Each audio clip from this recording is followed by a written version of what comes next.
Hi friends, welcome back to our channel. ఎలా ఉన్నారు friends? అందరూ ఏం చేస్తున్నారు? సో మీ రిక్వెస్ట్ కొరకు అయితే ఆల్రెడీ ఈ వీడియో చేశాను. అంటే హెవీ ఆయిలింగ్ లోపలికి ఫోల్డ్ చేసి heavy oiling folded braid.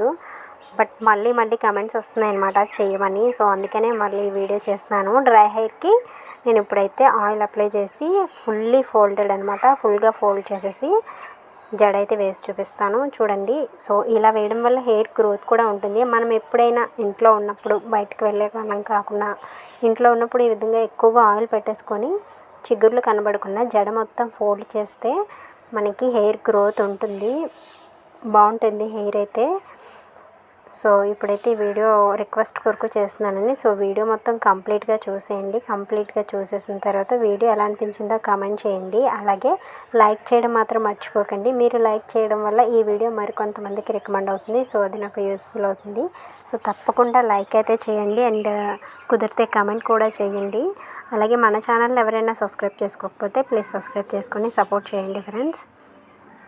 So మనం ఎప్పుడైనా డ్రై హెయిర్ స్నానం చేసిన తర్వాత జడ వేసుకున్నాక ఖచ్చితంగా అయితే ఎంత తొందరగా వీలైతే అంత తొందరగా మనం హెయిర్కి ఆయిల్ అప్లై చేసేయడం మంచిది. లేదు అంటే హెయిర్ క్రాక్స్ వచ్చేస్తుంది అనమాట. హెయిర్ క్రాక్స్ వచ్చేసి హెయిర్ ఫాల్ ఎక్కువ అయ్యే ఛాన్స్ ఎక్కువ ఉంటుంది. మనం హెయిర్ డ్రైగా ఎక్కువ రోజులు వదిలేస్తే, నేను ముందు రోజు తలస్నానం చేశాను అనమాట. తర్వాత నెక్స్ట్ డే ఆయిల్ అప్లై చేసేస్తున్నాను. యాక్చువల్గా అయితే తలస్నానం చేసిన ఈవినింగే వీలైనంత వరకు అయితే ఆయిల్ అప్లై చేసేస్తాను. లేదంటే నాకు హెడేక్ వస్తుంది, దానికి తోడు హెయిర్ కూడా క్రాక్స్ వచ్చేస్తుంది. అందుకనేసి ఆయిల్ అయితే అప్లై చేస్తాను. హెయిర్కి మనం ఆయిల్ ఎంత ఎక్కువ పట్టించుకుంటే అంత మంచిది. వీలైనంత వరకు డ్రై హెయిర్ ఉంచుకున్నా. సో ఈ విధంగా ఎక్కువగా అయితే ఆయిల్ అప్లై చేస్తున్నాను.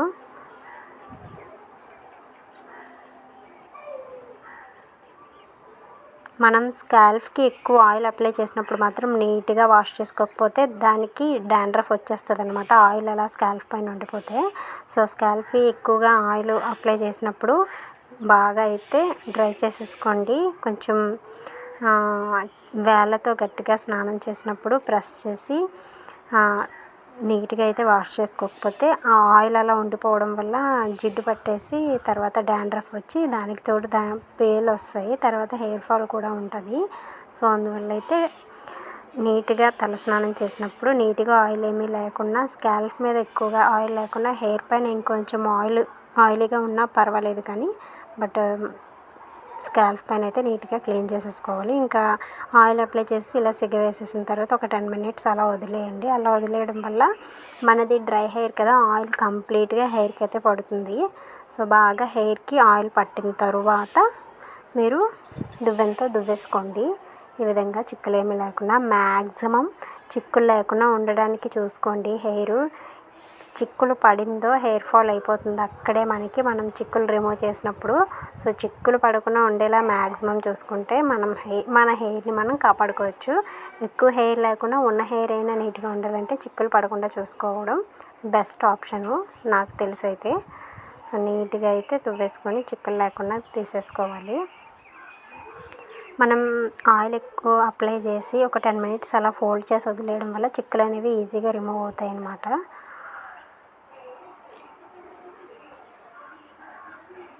సో చిక్కులు పడకుండా ఉండడానికి అవి ఇవి కెమికల్స్ వాడే కన్నా నీట్గా చిక్కులు పడకుండా చూసుకుంటే సరిపోతుంది కదా. ఇంకా ఆయిల్ అప్లై చేసి నీట్గా దువ్వేసిన తర్వాత చివరి వరకు ఎండ్ ఆఫ్ ద హెయిర్ వరకు పూర్తిగా కంప్లీట్గా అల్లేయాలన్నమాట. కంప్లీట్గా అల్లేయడం వల్ల మనకి చిగుర్లు కూడా లోపలికి ఫోల్డ్ చేసేస్తాం కాబట్టి చిగుర్లకి ఎలాంటి డ్యామేజ్ కూడా అవ్వకుండా మన హెయిర్ నీట్గా ఉంటుంది. సో ఎక్కువ హెయిర్ లేకపోయినా ఉన్న హెయిర్ అయినా నీట్గా ఉండాలంటే maximum end of the hair వరకు అల్లేసుకోవడం బెస్ట్ ఆప్షను నాకు తెలిసి. నేను పాటించేది అయితే అదే చెప్తున్నా. ఎండ్ ఆఫ్ ద హెయిర్ వరకు అల్లేసుకోవాలి. అల్లేసుకొని వీలైతే కొంచెం ఆయిల్ అండ్ చిగుర్లకు కొంచెం ఆయిల్ ఎక్కువగానే పట్టించి లోపలికి ఫోల్డ్ చేసి పెడితే మన హెయిర్ అనేది హెల్తీగా ఉంటుందన్నమాట.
ఇప్పుడు ఇలా ఆయిల్ ఎక్కువ పెట్టేసి ఎండ్ ఆఫ్ ద హెయిర్ వరకు నీట్గా అల్లేసిన తర్వాత కుదిరితే చిగుళ్ళకి కొంచెం ఆయిల్ అప్లై చేసేసి ఇప్పుడు వీడియోలో చూపిస్తున్న విధంగా ఇలా పైకి ఫోల్డ్ చేసేసుకోవాలి. సో మేము ఈ జడనైతే పొగాకు కట్ట అని అంటామన్నమాట తెలుగులో. ఇంగ్లీష్లో అయితే ఫుల్లీ ఫోల్డెడ్ బ్రైడ్ అని అంటారు. బట్ తెలుగులో మీ సైడ్ ఇలా జడ వేసుకుంటే ఏమంటారో కమెంట్ చేయండి. ఇంకెలా టైట్గా హెయిర్ బ్యాండ్ వేసేసుకొని వదిలేస్తే మనకి హ్యాపీగా పడుకున్నప్పుడు కూడా మనకి పెద్దగా ఇబ్బంది ఉండదన్నమాట. మనం ఇలా వేసేసుకోవడం వల్ల హెయిర్ చికాగ్గా లేకుండా ఉంటుంది. మనం ఏ పని చేసుకున్నా చికాగ్గా లేకుండా ఉంటుందన్నమాట. హెయిర్ పైన పడడం అలాంటిది ఏమి ఉండదు. ఆయిల్ ఎక్కువగా పట్టించినప్పుడు కొంచెం చిరాకు ఉంటుంది కదా, సో ఆ చిరాకు అనేది ఉండదు అండ్ హెయిర్ గ్రోత్ కూడా ఉంటుందన్నమాట. సో మీ రిక్వెస్ట్ కొరకు వీడియో చేశాను కదా, తప్పకుండా లైక్ చేయడం మర్చిపోకండి, సబ్స్క్రైబ్ చేయడం మర్చిపోకండి, కామెంట్ చేయడం కూడా మర్చిపోకండి. మన వీడియోస్ని ఇలాగే ఫాలో చేస్తూ ఉండండి. బాయ్ బాయ్ అందరికీ.